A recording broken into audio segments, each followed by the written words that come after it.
केंद्र शासनाने कोविड नंतर आपलं बजेट सादर केलेलं आहे। या सादर केलेल्या बजेट मधले जर आकडे आपण असायला पाहिले, रेव्हेन्यू रिसीट म्हणजे सरकारच्या तिजोरीमध्ये वेगवेगळ्या टॅक्सेस मार्फत जो पैसा येईल, निधी येईल, तो असणारा 1976 42 4 लाख करोड एवढे आहे। आणि रेव्हेन्यू एक्सपेंडिचर आपण असणारा बजेटमध्ये दाखवलाय, त्याच्या फिगर्स आपण बघितलं तर 34 83 23 6 लाख करोड असा आहे। डेफिसिट जर आपण असणारा बघितला तर डेफिसिट हा असणारा 15,06,812 लाख करोड एवढा डेफिसिट आहे।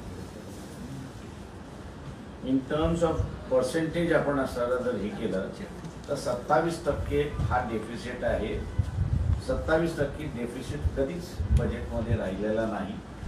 3-4% डेफिसिटवरती नेहमी रेव्हेन्यू रिसीट आणि एक्सपेंडिचर हे आजपर्यंत खेळत राहिले, अशी असणारी परिस्थिती आहे।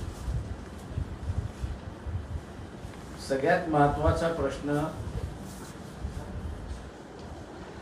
की कोविडच्या कालावधीमध्ये जे वेगवेगळे कामगार आहेत, व्हाईट कॉलर कामगार आहे, IT सेक्टर मधला असेल, बँकिंग मधला असेल,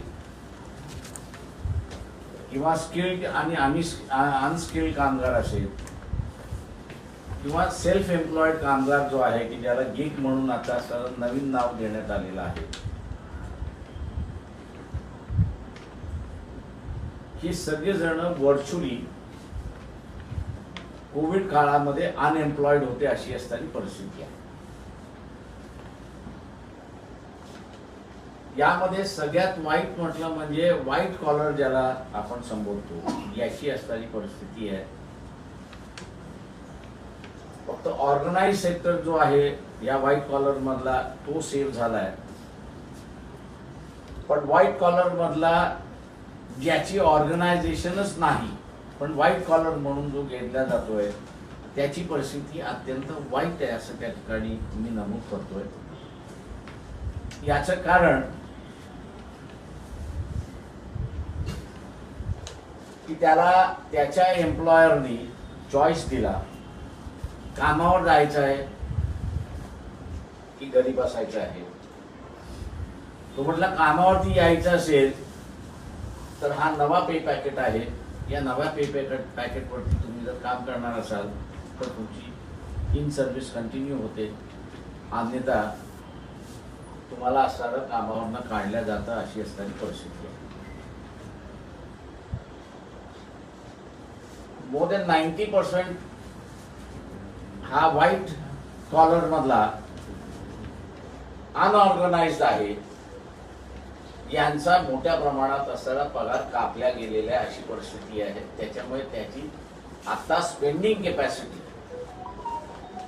ही कर्टेल झालेलं आहे, हे आपण असणारा पहिल्यांदा लक्षात घेतलं। दुसरं त्या ह्याच्यामध्ये आपण असणारा बघितलं तर कोविडच्या पिरियडमध्ये जे मे पर्यंत डिपॉझिट जे आहे हे अचानकपणे वाढलेले आहे। ते RBI म्हणते, आमच्या आकडेवारी नाही आहेत, RBI म्हणते, आणि वाढलेत किती तर 2.8 लाख करोड्सनी वाढलेले आहेत।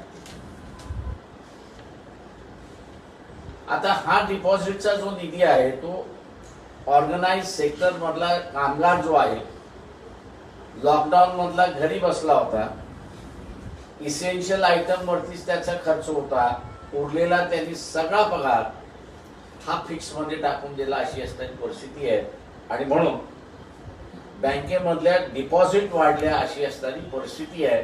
आणि त्याच कालावधीमध्ये आपण बघितलं तर बँकेकडून बॉरोइंग जे आहे हे 1.2 लाख करोड्सनी डिप झालेला आहे, म्हणजे बॉरोइंगच झालेलं नाही, अशी असणारी परिस्थिती आहे।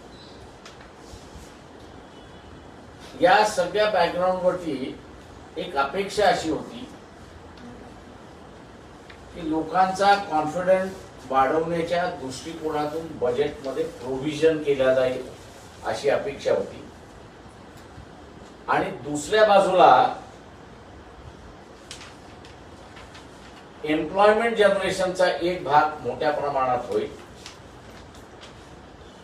आणि तिसरा भाग जो आतापर्यंत बायर क्लास नाही आहे,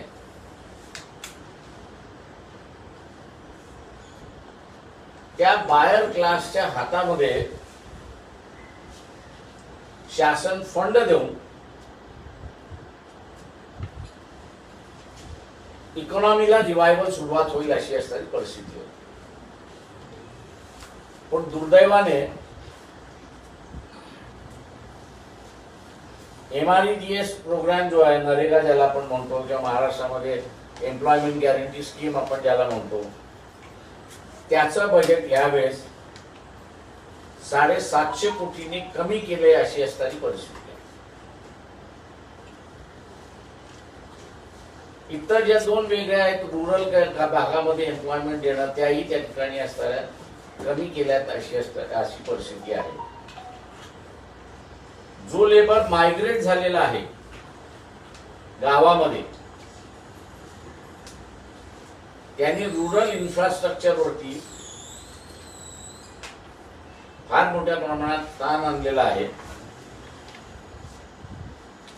घरं शेअरिंग करावी लागतात आहेत, काही जण बाहेर झोपतायत अशी परिस्थिती आहे.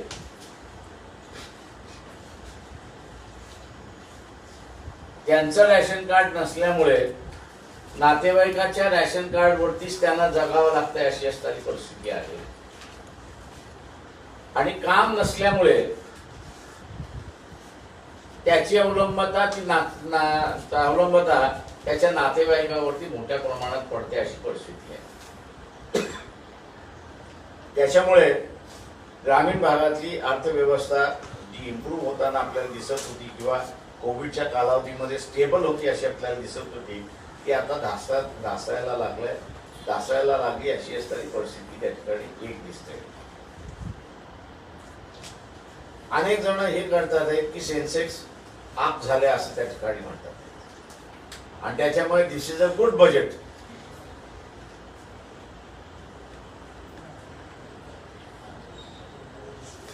असा एक स्टॅम्प मारला जातो. हा जो कोविडच्या पिरियड मध्ये 2.8 लाख करोड हे डिपॉझिट मध्ये गेले, त्यावेळेस शेअर मार्केट ऑपरेशन मध्ये होतं अशी परिस्थिती नाही. ऑपरेशन मध्ये होतं पण खेळण्याच्या स्थितीत नव्हतं. आता जे शेअर मार्केट अप झाले त्याची दोन कारण आहेत. एक कारण एक्सपेक्टेशन हे आहे की बँकेमध्ये इंटरेस्ट हा कमी मिळतो, शेअर मार्केटमध्ये इंटरेस्ट जास्ती प्रमाणात मिळतो आणि म्हणून हा 2.8 लाख करोड मधला सम पर्सेंटेज हा शेअर मार्केटमध्ये येईल आणि म्हणून शेअर मार्केट हे अप झालंय अशी असणारी परिस्थिती आहे. दुसरं कारण शेअर मार्केट अप झालंय याचं कारण की इथल्या असणाऱ्या इंडस्ट्रियलिस्ट आणि फायनान्शियल विझार्ड जे आहेत त्यांना असं वाटतंय की हे सरकार आता प्रायव्हेटायझेशन मोठ्या प्रमाणात करणार आहे आणि त्याच्यामुळे शेअर्स बाय करणं हा मोठ्या प्रमाणात कार्यक्रम सुरुवात होईल आणि public sector to private sector असा जो प्रवास होणार आहे इथल्या प्रॉफिट मेकिंग कंपनीचा,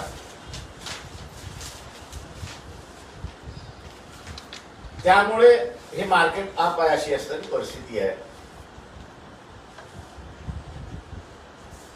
कुठल्याही परिस्थितीमध्ये शासनाला पब्लिक सेक्टर आम्ही विकू देणार नाही. काही टोकाची भूमिका घ्यावी लागली तर ती टोकाची भूमिका पक्ष म्हणून आम्ही असणारा त्या ठिकाणी घेऊ. लोकशाहीच्या माध्यमातूनच तो लढा आमचा असणारा उभा राहील हे आम्ही असणारा या ठिकाणी पहिल्यांदा जाहीर करतो. दुसरं आहे त्याच्यातला सगळ्यात महत्वाचं मला असं वाटतंय की इकॉनॉमिक सॉव्हरॅनिटी आणि पॉलिटिकल सॉव्हरॅनिटी ही स्टेबल राहायची असेल तर एक्सपेंडिचर आणि रेव्हेन्यू रिसीट या कुठे ना कुठेतरी मॅच झाल्या पाहिजेत अशी असणारी परिस्थिती आहे. शासनाने जे 3 मार्ग सुचवलेले आहेत, पहिल्यांदा त्यांचा मार्ग आहे की इंटरनल बॉरोइंग हा त्यांचा मार्ग आहे. जी प्रेस नोट काढलेली आहे त्या प्रेस नोट मध्ये आम्ही असं त्या पिरियड मध्ये म्हटलेलं आहे, during the same period the banks liquidity increase by 4 lakh crores. म्हणजे बँकेकडे आज असताना 4 लाख लिक्विडिटी आधीच्या लिक्विडिटी पेक्षा जास्ती अशी परिस्थिती आहे. आता ही 4 लाखाची लिक्विडिटी आपण असताना 8 लाखाची लिक्विडिटी जरी बघितली आणि आरबीआयने लॉंग टर्म बॉन्ड्स काढून इंटरेस्ट फ्री बॉन्ड काढून पब्लिकली पैसा मॉबअप करायचा जरी प्रयत्न केला तरी 15,006,812 लाख crores एवढे जनरेट होणार का हा त्याच्यातला खरा प्रश्न आहे. इंटरनल बॉरोइंग मधनं हा एवढा जनरेट होऊ शकतो असं अजिबात कुठेही आतापर्यंत आरबीआयचे रिपोर्ट्स आपण बँकिंगशी लिंक अप केले तर एवढी लिक्विडिटी कधीही बँकेकडे राहिलेली नाही. किंवा आरबीआयने जे असताना दरवर्षी बॉन्ड्स विकलेले आहेत त्या बॉन्ड्स मधनं त्यांना 10% ची ह्याची लिक्विडिटी मिळाली आहे का तीही नाही अशी असणारी परिस्थिती आहे. त्याच्यामुळे बजेट जे सांगते की आम्ही असताना लोन बॉरोइंग करून की मला मुळात नॉन फंक्शनेबल दिसते अशी असणारी परिस्थिती आहे. फार फार तर 1 लाख करोड ते उभं करू शकतात अशी असणारी परिस्थिती आहे. पण 1 लाख करोड केला तरी 14 लाख पुन्हा असणारं शिल्लक राहतात अशी असणारी परिस्थिती आहे. दुसरं त्यांनी असं या ठिकाणी म्हटलेलं आहे दॅट इज फॉरेन लोन आणि एफडीआय.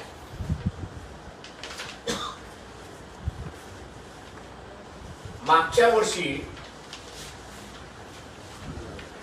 मॅक्सिमम फॉरेन लोन आणि एफडीआयचं जे आहे त्याच्यामध्ये दी फर्स्ट कंट्री सिंगापूर,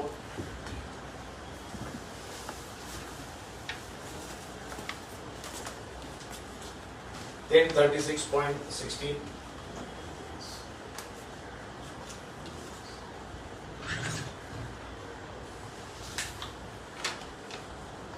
आता हे सगळे ऍड केले म्हणजे जेवढे दिलेले आहेत तेवढं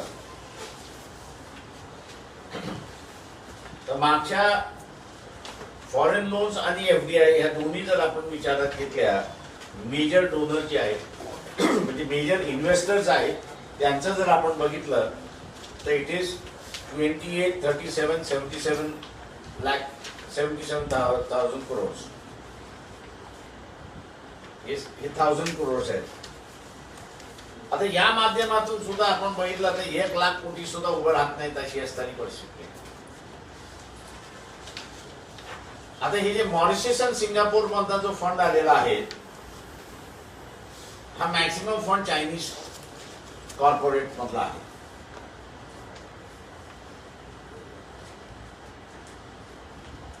आणि आपल्याला माहित असेल की ऑन गोईंग जे टेन्शन चाललेलं आहे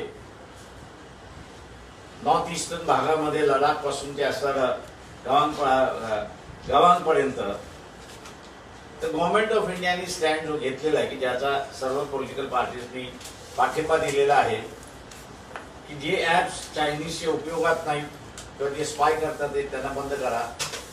आणि दुसरं चायनीज इन्व्हेस्टमेंट वरती अंकुश लावा. आता चायनीज अंकुश लावला तर मग मेजर इन्व्हेस्टर्स जे आहेत त्यांच्याकडून फंडिंगच येत नाही, इन्व्हेस्टमेंटच होत नाही. त्याच्यामुळे ह्या मार्गावरती सुद्धा स्वतःच्याच ओन पॉलिसीच्या माध्यमातून सरकारने आपले दरवाजे बंद केलेले आहेत.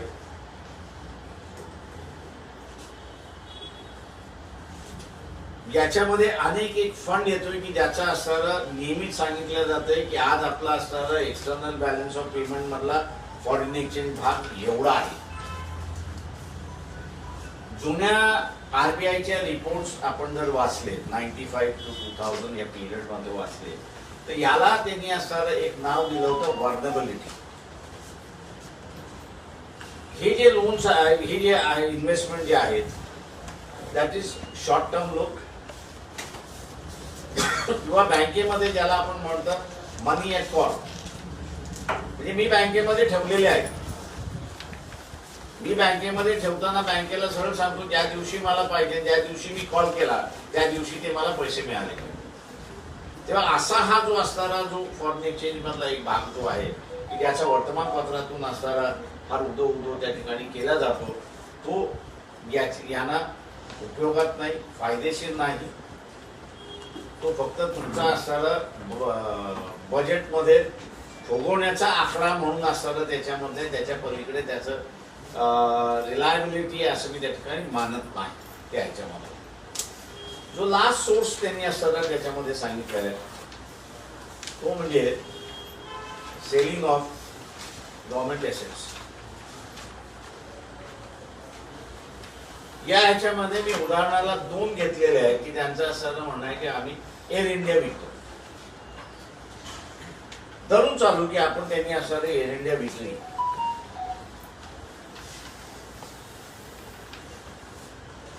तर यांना एअर इंडिया विकल्यानंतर इन्कम येणार किती?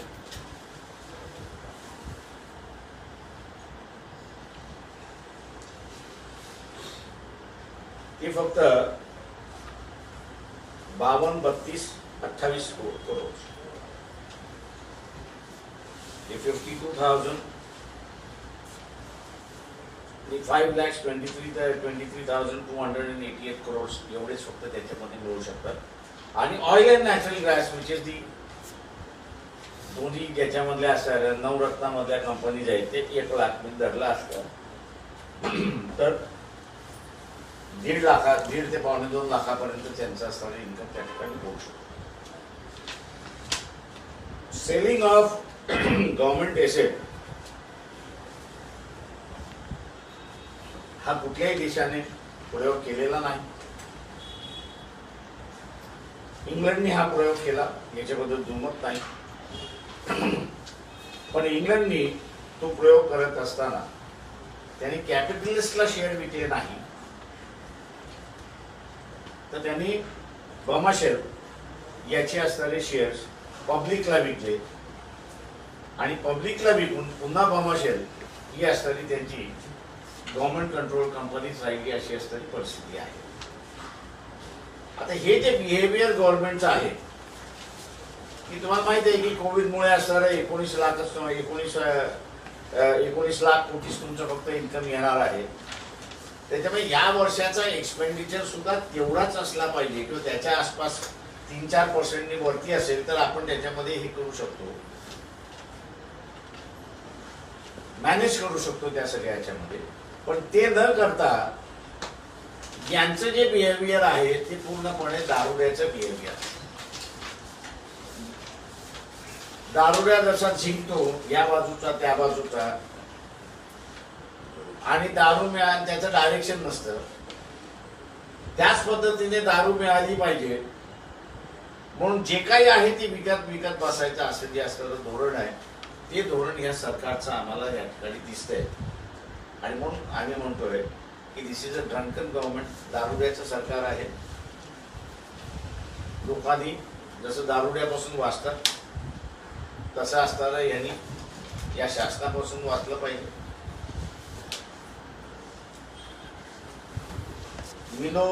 मी अजून विसरलेलो नाही.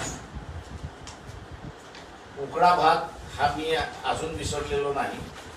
आपण कोणी खाल्लाय मला माहित नाही, पण आम्ही 2 वर्ष मिलो आणि उकड्या भातावरती जगणारी माझ्या वयाची पिढी आहे असं मी त्या ठिकाणी मानतो. दुष्काळ होता, जगाकडून असणारं धान्य आलं, ते मिलोचं धान्य आलं. मिलो हे तिथल्या डुकरांना खायला घालतात आणि उकडा हा जो आहे तिथल्या म्हशींना खायला घालतात. ते भारतातल्या डुकरांनी आणि म्हशींनी खाल्लं असं मी त्या ठिकाणी मानतो. राहिला दुसरा भाग याच्यामधला की सगळ्यात महत्वाचं की ही जी सिच्युएशन आहे ही इकॉनॉमिकली पॅनिकी क्रिएट करणारी सिच्युएशन आहे असं मी त्या ठिकाणी मानतो. इथले अॅनालिस्ट आणि त्याच्याच बरोबर लिखाण करणारे जे आहेत हे स्वतःशीच इमानदार नाहीत असं मी त्या ठिकाणी मानतो. ते बिलीव्ह एक गोष्ट करतात आहेत, पण दुर्दैवाने आपल्याला प्रॉसिक्यूट होऊ नये म्हणून प्रो गव्हर्नमेंट लिहितात आहेत अशी एक परिस्थिती आहे.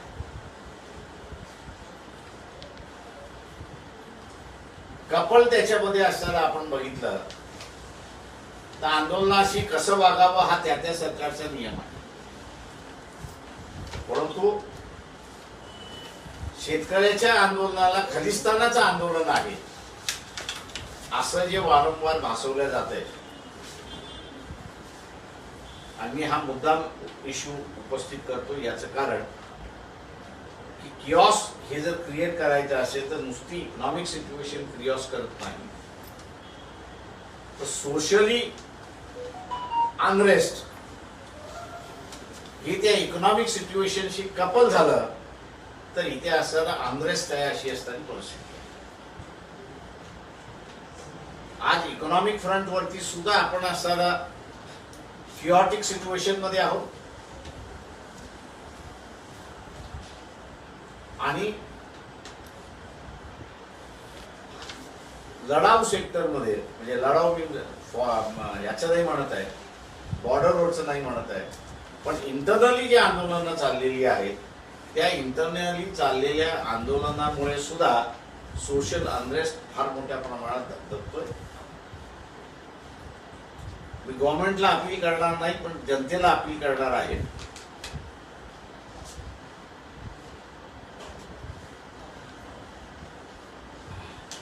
या देशाची राजकीय आणि त्याच्याच बरोबर आर्थिक सार्वभौम ही पूर्णपणे पणाला लागलेली आहे.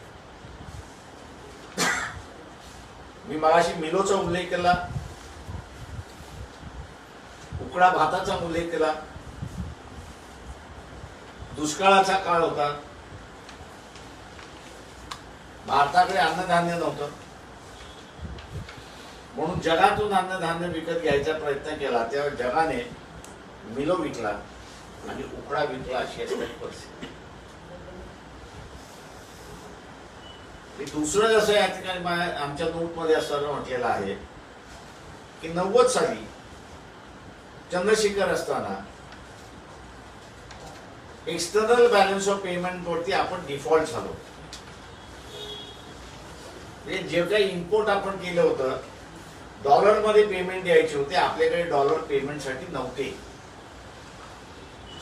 पण कोणीही डिफॉल्टर आहात म्हणून असा साधा उल्लेखही केला नाही. आणि तो उल्लेख केला नाही याचे एकमेव कारण आहे की शासनाकडे असताना जे पब्लिक सेक्टर आहे की जे लिक्विड सेक्टर आहे असं मी त्या ठिकाणी मानतो, त्या लिक्विड सेक्टरची फायनान्शियल स्ट्रेंथ एवढी होती एक जरी त्यांनी विकला असता तरी एक्सटर्नल बॅलन्स मधला जो काही डिफॉल्ट अमाऊंट होता तो डिफॉल्ट अमाऊंट पे करून गव्हर्नमेंट ऑफ इंडियाकडे शिल्लक राहिला असता अशी परिस्थिती होती. आणि म्हणून त्या काळामध्ये मनमोहन सिंगने रिझर्व्ह बँकेचं सोनं हे इंग्लंडमध्ये घेऊन गेले, प्लेस केलं, पैसे उभे केले, ज्यांची देणी होती त्यांची देणी दिली आणि नंतरच्या कालावधीमध्ये इकॉनॉमी इम्प्रूव्ह केली. ज्यांच्याकडून कर्ज घेतलं होतं त्यांचं कर्ज परत केलं आणि पुन्हा सोनं भारतामध्ये परत आणलं अशी परिस्थिती आहे. याचं कारण काय होतं तर तुमच्याकडे असणारा पब्लिक सेक्टर हे प्रचंड प्रमाणात फायनान्शियल वायबल आहे अशी असणारी परिस्थिती आहे. आणि असे सगळे वायबल सेक्टर्स हे आता विकायला निघाले. मी इथल्या अर्थशास्त्रातल्या जे आव्हान करतोय की शासनाने जे 19 लाख कोटी स्वतःचा इन्कम म्हणून दाखवलेला आहे त्याच्यामध्ये सर्व पब्लिक सेक्टरचं मी म्हणत नाही, पण ज्या नवरत्न म्हणून असणाऱ्या याच्यामध्ये नोंदलेल्या आहेत त्यांचं किमान कॉन्ट्रीब्युशन 2 लाख कोटी आहे की नाही एवढं सांगा. मिनिमम कॉन्ट्रीब्युशन आहे 2 लाख कोटीचं असणारं या 19 लाखामध्ये त्यांचं असणारं कॉन्ट्रीब्युशन आहे. रफ फिगर्स मी आपल्याला देतो की नंतर त्यातला असणारा ऍक्च्युअल फिगर्स जे आहेत ते शेअर आपल्याशी या ठिकाणी करू शकतो. पण जे अर्थशास्त्रज्ञ आहेत त्यांनी याच्यावरती बोलावं असं आम्ही त्यांना आव्हान या ठिकाणी करतो, जेणेकरून जनतेला तर काय यापूर्वी कुठल्याही सरकारने म्हणजे भारतीय जनता पक्ष आणि RSS सरकारने सोडलं तर उरलेल्या कुठल्याही सरकारने पॉलिटिकल आणि इकॉनॉमिक सॉव्हरेनिटी हा पणाला लावला नाही. ते बजेटशी खेळत गेले, आकडेवारीशी खेळत गेले, पण या 2 गोष्टी त्यांनी असताना सोडल्या. आज आपल्याला असताना दिसतंय की भारतीय जनता पक्ष आणि RSS ज्यांचं गव्हर्नमेंट आहे ते आज पॉलिटिकल सॉव्हरेनिटी आणि इकॉनॉमिक सॉव्हरेनिटीशी खेळायला निघालेले आहेत. आणि त्यांचा हा खेळ आम्ही असताना मानतोय देशाच्या हिताचा नाही. तो उलट जे स्टेप्स बजेटमध्ये त्यांनी घेतलेले आहेत त्या स्टेप्सच्या माध्यमातून फेडरल स्ट्रक्चर जे आहे या देशाचं, सेमी फेडरल स्ट्रक्चर जे आहे त्या सेमी फेडरल स्ट्रक्चरला धक्का लागण्याची प्रचंड मोठी स्थिती दिसते. GST मधनं नुसतंच डेमॉन्स्ट्रेट झालेलं आपल्याला आहे. तर इतर स्टेप्स ह्या ज्या लागू केलेल्या आहेत ते फेडरलिझम संपवण्याच्या दृष्टिकोनातून आहे. म्हणजे इथे जो एक कुशन म्हणून ठेवला होता सेंट्रल गव्हर्नमेंटला, हा आमचा सब्जेक्ट नाही, तो राज्याचा सब्जेक्ट आहे. किंवा तुम्ही राज्याकडे जा, राज्याने जर आम्हाला सांगितलं याच्यामध्ये हस्तक्षेप करा तर आम्ही असताना हस्तक्षेप करतो, नाहीतर आम्ही असताना हस्तक्षेप करत नाही. म्हणजे केंद्रावरचं जो काही राग होता किंवा येऊ शकत होता तो राज्यांवरती ढकलण्याची असणारी घटनात्मक जी तरतूद होती त्या तरतुदीलाच हे पूर्णपणे शह निघालेले. आणि म्हणून मी असं म्हणतोय की यांनी फेडरल स्ट्रक्चरच हळूहळू नेस्तनाबूत करण्याच्या प्रयत्नाकडे चाललेले आहेत. याच्याकडे जनतेने लक्ष द्यावं असं आवाहन आजच्या या प्रेस कॉन्फरन्स मार्फत आम्ही करतोय.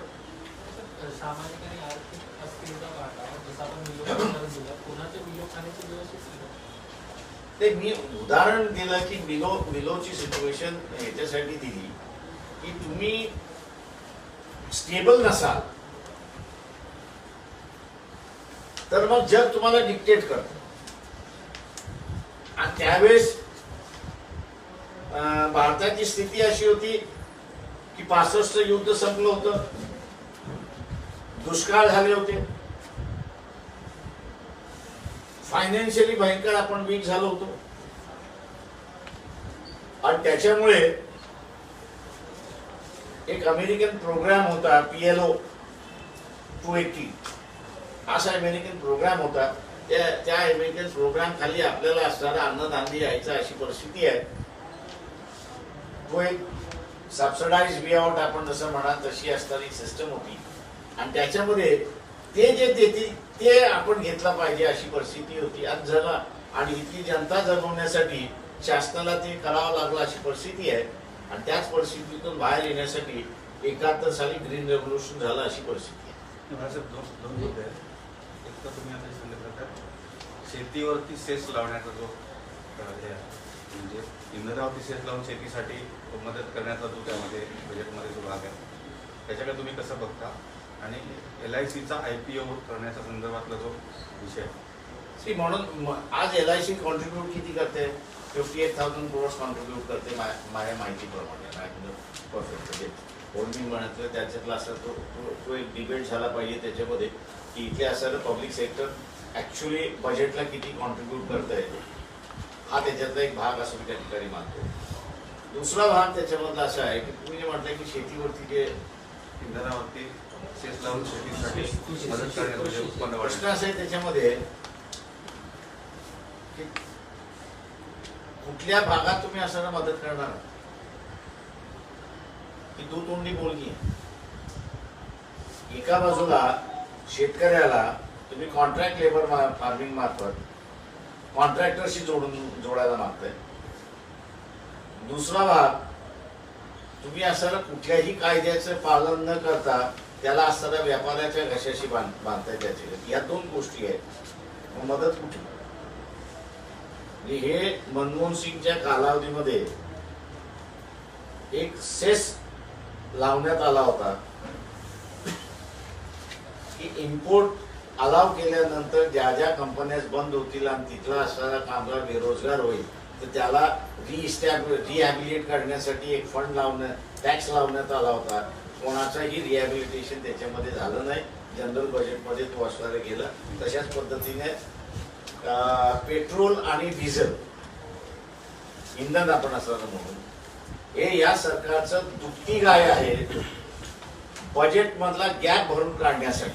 त्याच्यामुळे यानं त्या तऱ्हेनं पेट्रोल आणि डिझेल हा दर तिसऱ्या दिवसाला टॅक्स केला जातोय अशी परिस्थिती.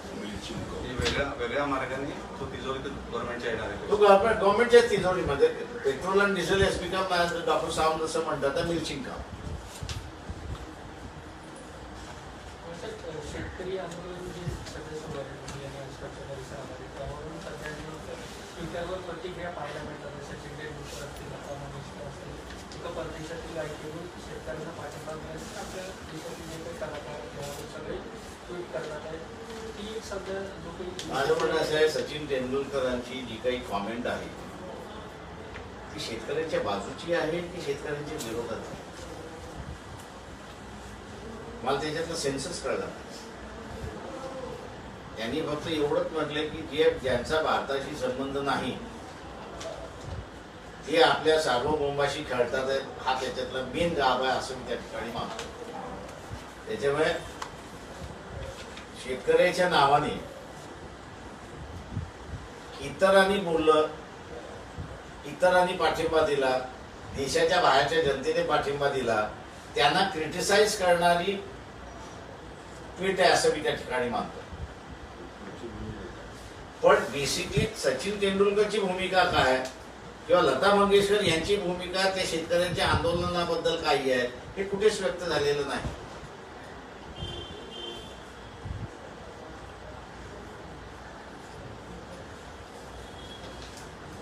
शेतकऱ्यांचं जे आंदोलन सुरू आहे किंवा आर्थिक अस्थिरता आपण म्हणतो शेतकऱ्यांचं आंदोलन सुरू आहे त्यामुळे स्वास्थ्य बिघडते, सामाजिक स्वास्थ्य बिघडते किंवा एक वेगळ्या याच्यावरती देश चाललेला आहे. किऑटिक सिच्युएशन आहे हे. आता युपीतला असणारा जो ट्रॅक्टर महिला बसलेली असताना त्यांच्यावरनं गेला त्याला रिस्ट्रिक्ट काय करण्यात आलं की ते त्यांनी स्वतःहून केलेलं कृत्य आहे. पण मुळात तो ट्रॅक्टर आला कसा तिथे? आता सांगितलं जाते तो पाणी पाजण्यासाठी आला. पण पाणी पाजण्यासाठी आला असेल तर बाजूला कुठेतरी उभं केलं पाहिजे ना. किंवा ही ज्यांनी हिटलर जन्माला कसा आला आणि हिटलरच्या टॅक्टिक ज्यांनी असणाऱ्या अंडरस्टँड केले असेल तर त्या सगळ्यांच्या लक्षात येईल की सेम हिटलर टॅक्टिक्स वापरल्या जातात आहेत भीती इन्स्टॉल करण्यासाठी, आंदोलनं क्रश करण्यासाठी. आणि आम्ही जे सांगू ते तुम्ही ऐकलंच पाहिजे अशा रीतीने हे करण्याचं दिसतंय. जे काही बॅरेकिंग ज्या पद्धतीने केलेलं आहे दिसतंय त्या बॅरेकिंग मधनं मी एवढंच त्या ठिकाणी अनेक आंदोलनांनी हे सगळे केले असल्यामुळे पोलिसांना वेगळ्या काहीतरी इन्स्ट्रक्शन्स आहेत असं मी त्या ठिकाणी मानतो. काय वाटतं आपल्याला म्हणजे ज्या पद्धतीने सगळं टाळांचं कुंपण केलेलं आहे भिंती उभारलेल्या त्यांच्या अगदी बेसिक गोष्टी असतात त्याच्यापासून पाणी पिण्यावर कुठल्या शेतकऱ्यांच्या अडचणी. मी म्हटलं ना की बेसिकली ही एक स्ट्रॅटेजायझेशनचा भाग असतो की लोकांमध्ये चीड आणण्याच्या दृष्टिकोनातून. चीड आली, एकाची आली, दुसऱ्याची आली, तिसऱ्याची आली, मॉबची आली, मग तो uncontrollable. This is what is known as provocation. हिटलरची ही प्रोवोकेशनची टॅक्टिक्स होती. शेतकऱ्यांना भडकवणं शेतकऱ्यांना भडकवण्याचं पोलिसांना ज्या पद्धतीने असं ट्रेनिंग दिला जाते, टीव्ही बंद दाखवण्याच्या दृष्टिकोनातून हे सगळं त्याच भागात असं त्या ठिकाणी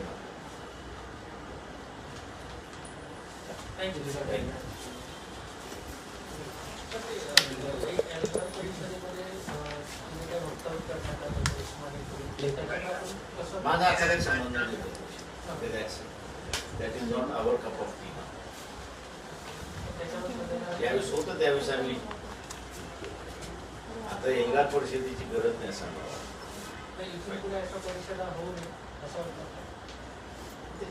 कोणी काही करू शकतो. तुम्ही कसं काही थांबू शकता कोणाला? तुम्ही त्याच्याशी संबंध ठेवायचा की न ठेवायचा हे तुम्ही ठरवू शकता.